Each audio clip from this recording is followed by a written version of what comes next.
नमस्कार दोस्तों, स्वागत है एक बार फिर से आज की बड़ी और ताजा खबरों में। बस आपसे निवेदन है, कृपया वीडियो को लाइक कर दें, चैनल को सब्सक्राइब कर लें और घंटी बटन भी दबा दें। इन पहली बड़ी खबर है, अदानी और हिंडनबर्ग मामले में कांग्रेस हमलावर। देश भर में LIC और SBI दफ्तरों के बाहर किया जबरदस्त प्रदर्शन। ये आपको बता दें कि हिंडनबर्ग रिसर्च की रिपोर्ट और अदानी समूह से जुड़े मामले को लेकर कांग्रेस पार्टी ने मोर्चा खोल दिया है। कांग्रेस कार्यकर्ताओं ने देश भर में प्रदर्शन किया। उन्होंने स्टेट बैंक ऑफ इंडिया यानी SBI और जीवन बीमा निगम यानी LIC के दफ्तरों के सामने प्रदर्शन किया। कांग्रेस कार्यकर्ताओं ने तमिलनाडु, तेलंगाना, महाराष्ट्र और जम्मू कश्मीर समेत देश में विरोध प्रदर्शन किया है। आपको बता दें कि कांग्रेस पार्टी समेत पूरा विपक्ष अब एक हो गया है। अदानी समूह को लेकर पूरे विपक्ष ने मोदी सरकार पर हमला बोल दिया है। आपको बता दें कि विपक्ष मोदी सरकार से अदानी समूह की जांच की मांग कर रहा है।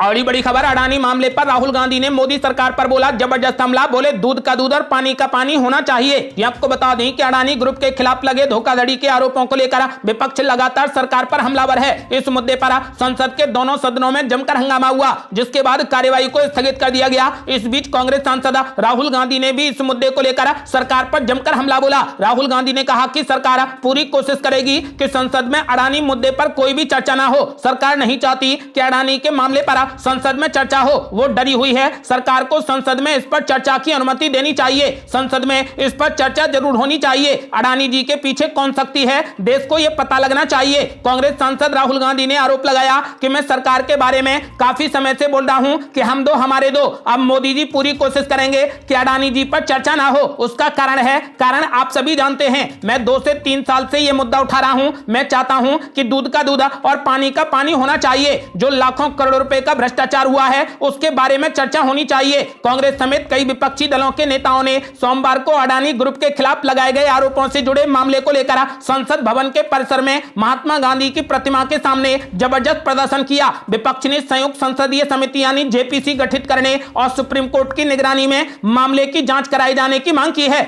अगली बड़ी खबर, दिल्ली मेयर चुनाव टलने पर जमकर भड़के मनीष सिसोदिया। बोले बीजेपी ना तो संविधान को मानती है और ना ही कानून को मानती है। ये आपको बता दें कि दिल्ली नगर निगम का मेयर और डिप्टी मेयर चुनाव तीसरी बार टलने से आम आदमी पार्टी खासी गुस्से में है। इसे लेकर आम आदमी पार्टी नेता और दिल्ली के उप मुख्यमंत्री मनीष सिसोदिया ने बीजेपी के खिलाफ तीखा जुबानी हमला बोला। मनीष सिसोदिया ने कहा कि आज MCD मेयर चुनाव में बीजेपी ने घिनौना खेल खेला है। इससे साफ हो गया है कि बीजेपी ना तो संविधान को मानती है और ना ही कानून को मानती है। वो सिर्फ गुंडागर्दी से नगर निगम को चलाना चाहती है। दिल्ली के उप मुख्यमंत्री मनीष सिसोदिया ने कहा कि संविधान साफ कहता है कि मनोनीत पार्षदों के पास में वोटिंग का अधिकार नहीं होगा। DMC एक्ट में भी साफ लिखा है कि मनोनीत पार्षदों के पास में वोटिंग का हक नहीं होगा। बावजूद इसके बीजेपी के पीठासीन अधिकारी ने कहा कि मेयर के चुनाव में ये मनोनीत पार्षद वोट डालेंगे। आपको बता दें कि फिलहाल मनोनीत पार्षदों के वोट डालने के ऐलान के बाद दिल्ली नगर निगम का मेयर और डिप्टी मेयर चुनाव तीसरी बार टाल दिया गया।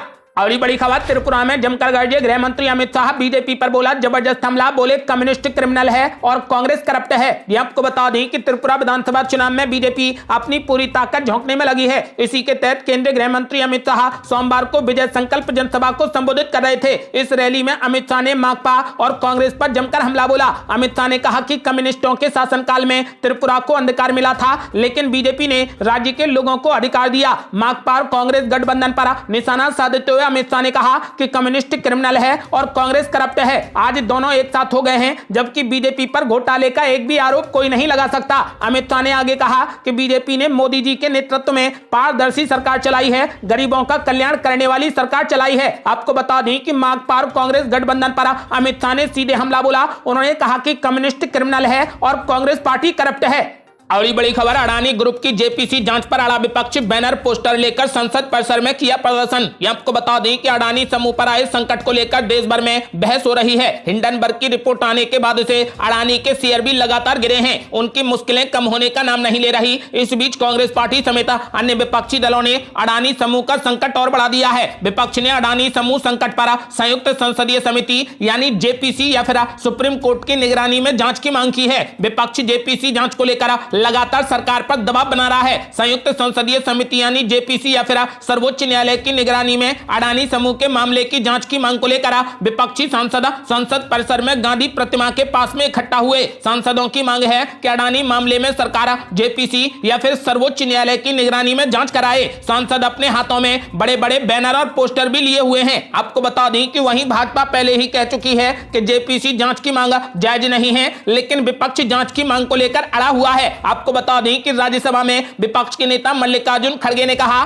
कि हम अपने नोटिस संसद में पर चर्चा की मांग करते हैं। हम विस्तृत चर्चा के लिए तैयार हैं। हम चाहते हैं कि इसे पहले लिया जाए। उन्होंने कहा कि हम राष्ट्रपति के अभिभाषण पर बोलने के लिए तैयार हैं और हम उसे उचित महत्व देते हैं, लेकिन पहली प्राथमिकता यह है कि सरकार इस मसले पर जवाब दे। आपको बता दें कि सरकार पर विपक्ष लगातार हमलावर है और लगातार अडानी ग्रुप की जेपीसी जांच पर अड़ा हुआ है।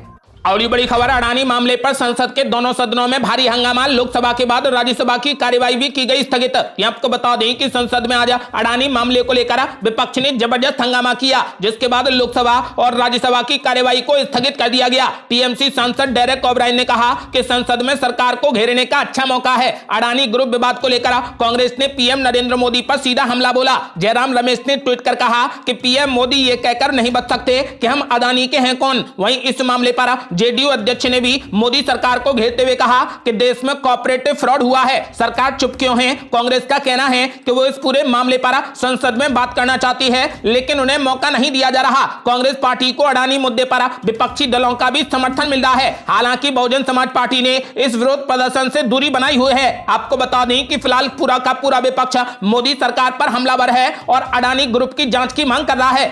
अगली बड़ी खबर, आज फिर नहीं चुना गया दिल्ली का मेयर, तीसरी बैठक भी चढ़ गई हंगामे की भेंट। ये आपको बता दें कि दिल्ली नगर निगम के नए मेयर और डिप्टी मेयर के चुनाव आज तीसरी बार भी टाल दिए गए। आज बैठक में पीठासीन अधिकारी सत्या शर्मा ने ऐलान किया कि मेयर और डिप्टी मेयर और स्टैंडिंग कमेटी के चुनाव के लिए एल्डरमैन यानी मनोनीत पार्षद भी मतदान करेंगे। उनके इस ऐलान के बाद ही सदन में जबरदस्त हंगामा शुरू हो गया, जिसके बाद आज भी चुनाव अगली तारीख तक के लिए टाल दिए गए। आज की कार्यवाही में पीठासीन अधिकारी ने कहा कि मेयर, डिप्टी मेयर और स्टैंडिंग कमेटी का चुनाव होना है। आप सभी से सदन की गरिमा बनाए रखने की अपील करती हूं। मेयर, डिप्टी मेयर और स्टैंडिंग कमेटी तीनों के चुनाव एक साथ कराए जाएंगे।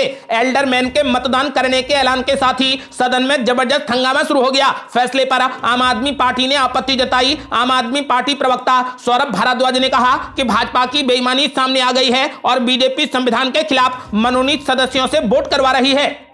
अगली बड़ी खबर, आधी लोकसभा सीटों पर टिकी कांग्रेस पार्टी की नजरें। अब भारत जोड़ो यात्रा 2.0 की तैयारी। आपको बता दें कि भारत जोड़ो यात्रा खत्म होने के बाद कांग्रेस पश्चिम से पूर्व की यात्रा का खाका तैयार करने में जुट गई है। यह यात्रा पहले चरण के मुकाबले ज्यादा चुनौतीपूर्ण होगी, इसलिए यात्रा शुरू करने से पहले पार्टी समर्थन को वोट में बदलने की रूपरेखा तैयार करेगी, ताकि लोकसभा चुनाव में इसका लाभ मिल सके। जनवरी में ही पूर्व कांग्रेस अध्यक्ष राहुल गांधी की अगुवाई में हुई भारत जोड़ो यात्रा के पहले चरण का समापन हुआ है। कांग्रेस पार्टी ने यात्रा के पहले चरण की सफलता के बाद दूसरे चरण की तैयारी शुरू कर दी है। सूत्रों के मुताबिक भारत जोड़ो यात्रा का दूसरा चरण 2 अक्टूबर से पोरबंदर या फिर साबरमती आश्रम से शुरू हो सकता है। यह यात्रा यूपी, मध्य प्रदेश, बिहार, छत्तीसगढ़, ओडिशा, झारखंड और पश्चिम बंगाल सहित पूर्वोत्तर के राज्यों से गुजरेगी। इनमें से यूपी सहित कई राज्यों में पार्टी की स्थिति कमजोर है। दूसरा चरण लोकसभा चुनाव से पहले खत्म होगा। यात्रा जिन प्रदेशों से गुजरेगी उनमें लोकसभा की आधी सीट आती है। आपको बता दें कि अगले लोकसभा चुनाव तक कांग्रेस पार्टी ने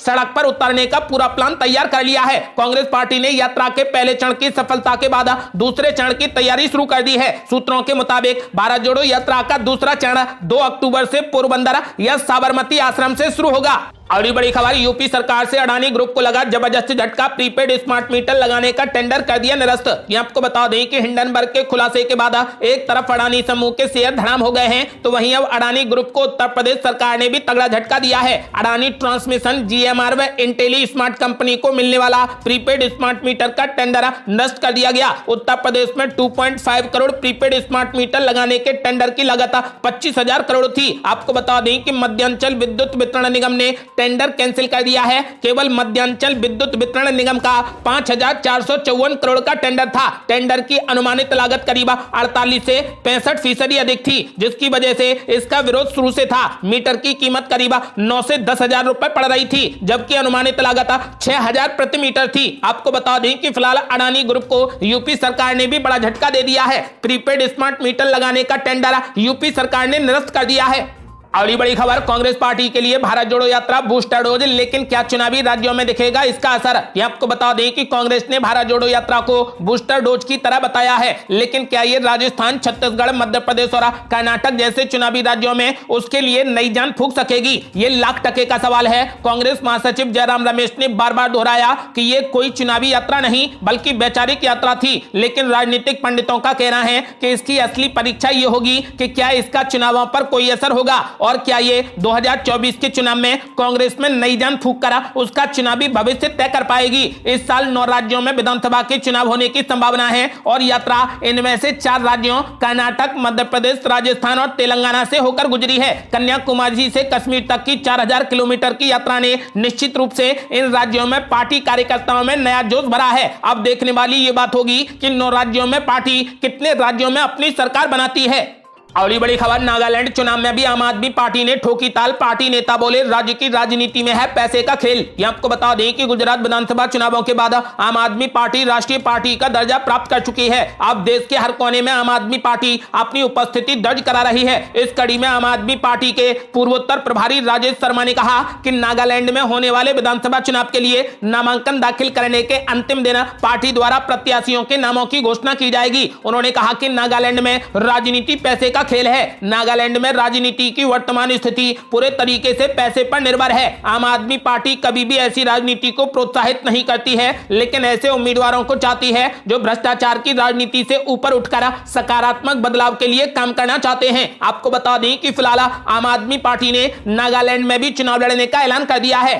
अगली बड़ी खबर, योग गुरु बाबा रामदेव के खिलाफ एफआईआर दर्ज। मुस्लिमों और इस्लाम को लेकर दिया था विवादित बयान। ये आपको बता दें कि राजस्थान के बाड़मेर जिले के चौहटन थाने में एक स्थानीय व्यक्ति ने योग गुरु स्वामी बाबा रामदेव के खिलाफ में धार्मिक भावनाएं भड़काने के आरोप में एफआईआर दर्ज करवाई है। गौरतलब है कि गुरुवार को बाड़मेर में संतों की एक सभा में योग गुरु बाबा रामदेव ने हिंदू धर्म की तुलना इस्लाम और ईसाई धर्म से करते हुए मुस्लिमों पर आतंक का सहारा लेने और हिंदू लड़कियों का अपहरण करने का आरोप लगाया था। आपको बता दें कि योग गुरु बाबा रामदेव ने आरोप लगाया कि ये दोनों धर्म इस्लाम व ईसाई पर धर्मांतरण का जुनून सवार था, जबकि हिंदू धर्म अपने अनुयायियों को अच्छा जीवन जीना सिखाता है। आपको बता दें कि अब बाबा रामदेव के खिलाफ राजस्थान में एफआईआर दर्ज की गई है। अगली बड़ी खबर, कांग्रेस पार्टी सीट बिहारी और अब कलह भी जारी। महाराष्ट्र में थम नहीं रहा विवाद, अध्यक्ष को हटाने की मांग। ये आपको बता दें कि महाराष्ट्र कांग्रेस में सब कुछ ठीक नहीं है। खबर है कि सत्यजीत तांबे की बगावत की बात दिल्ली तक पहुंच गई है। वहीं पार्टी के प्रदेश प्रमुख नाना पटोले को हटाने की मांग भी जोर पकड़ा रही है। कांग्रेस दिग्गज माला साहेब थोराट ने भी पार्टी के आंतरिक कलह की बात कही है। हालांकि उन्होंने किसी नेता का नाम नहीं लिया। उधर पटोले तमाम आरोपों से इनकार कर रहे हैं। मीडिया रिपोर्ट के मुताबिक पार्टी के एक नेता ने कहा कि पटोले पार्टी को साथ लेकर नहीं चलते हैं, वो दूसरे गुटों से माने जाने वाले कांग्रेस नेताओं को दरकिनार कर रहे हैं। भारतीय जनता पार्टी के बजाय राज्य में कांग्रेस कार्यकर्ताओं और राष्ट्रवादी कांग्रेस पार्टी के नेतृत्व के साथ उनका विवाद ज्यादा रहा है। इस मामले ने तांबे मामले के बाद और तूल पकड़ लिया है। अगली बड़ी खबर, यूनाइटेड हिंदू फ्रंट की मांग, स्वामी प्रसाद मौर्य को गिरफ्तार करे सरकार। ये आपको बता दें कि यूपी और बिहार में रामचरितमानस पर उठे विवाद की लपटें अब राजधानी दिल्ली तक पहुंचती दिख रही हैं। यूनाइटेड हिंदू फ्रंट ने रविवार को एक बड़ा प्रदर्शन करा। रामचरितमानस और तुलसीदास का अपमान करने को देश और भारतीय संस्कृति का अपमान बताया। संगठन ने मांग की है कि रामचरितमानस की प्रतियां जलाने वालों और उस पर आपत्तिजनक बयानबाजी करने वाले नेताओं को तत्काल गिरफ्तार किया जाए। यूनाइटेड हिंदू फ्रंट के नेता जय भगवान गोयल ने कहा कि रामचरितमानस केवल एक पुस्तक नहीं है, बल्कि ये देश के करोड़ों हिंदुओं की आस्था का केंद्र है। जो लोग हिंदू धर्म का पालन नहीं करते हैं, वे भी रामचरितमानस का सम्मान करते हैं। ऐसे में कुछ लोगों के द्वारा रामचरितमानस को लेकर आपत्तिजनक बयानबाजी करना देश के करोड़ों हिंदुओं का अपमान करने वाला है। इस पर तत्काल कार्रवाई होनी चाहिए और आरोपियों की तुरंत गिरफ्तारी की जानी चाहिए।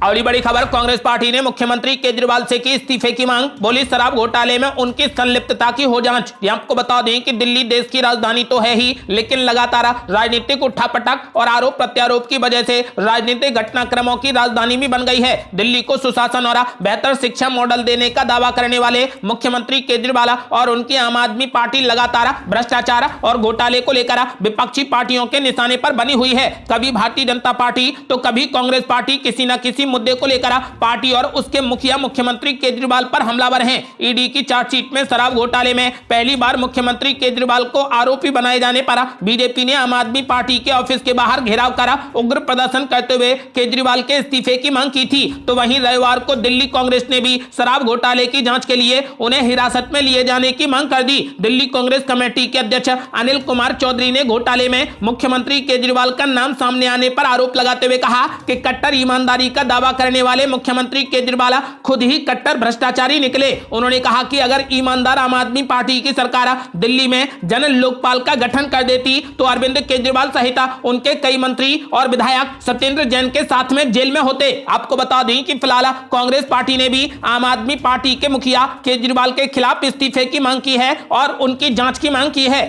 और ये बड़ी खबर, त्रिपुरा में कांग्रेस पार्टी ने जारी कर दिया घोषणा पत्र, 150 यूनिट फ्री बिजली देने का कर दिया ऐलान। ये आपको बता दें कि त्रिपुरा विधानसभा चुनाव के लिए कांग्रेस पार्टी ने अपना घोषणा पत्र जारी कर दिया है। इस घोषणा पत्र में कई वादे किए गए हैं। इस घोषणा पत्र में कर्मचारियों के लिए पुरानी पेंशन योजना को फिर से बहाल करने का ऐलान किया गया है। इसके अलावा 50,000 नई नौकरियां देने का भी वादा किया है। खेतिहर मजदूरों की मजदूरी में वृद्धि करने का भी ऐलान किया गया है और पार्टी के सत्ता में आने पर 150 यूनिट फ्री बिजली देने का भी वादा किया गया है। ये थी अब तक की बेहद बड़ी खबरें। आपका क्या मानना है? क्या त्रिपुरा में इस बार कांग्रेस पार्टी अपनी सरकार बनाने में कामयाब होगी? अपनी राय हमें वीडियो लाइक कर कमेंट बॉक्स में जरूर दें। ऐसी ही ताजा और न्यू अपडेट जानने के लिए हमारे चैनल को लाल बटन दबाकर सब्सक्राइब करें और घंटी बटन भी दबा दें। जल्दी मिलते हैं बड़ी अपडेट के साथ, तब तक के लिए जय हिंद, जय भारत।